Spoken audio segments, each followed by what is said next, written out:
Bentornati, ultimo giorno del Vinitaly, una 56esima edizione che ha visto protagonista la Sardegna. Tanti premi, tanti riconoscimenti e soprattutto uno stand che ha valorizzato non solo il terroir della nostra isola ma tutti i prodotti. Delle 124 cantine, 74 della collettiva e le restanti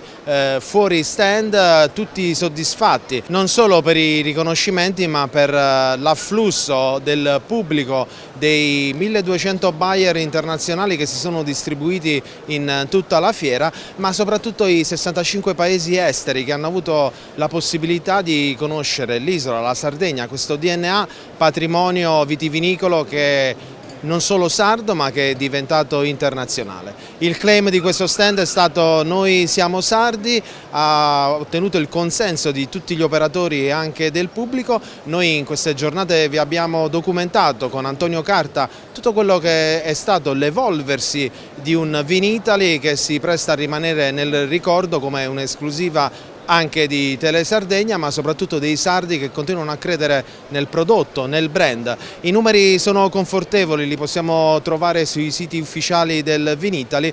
ma soprattutto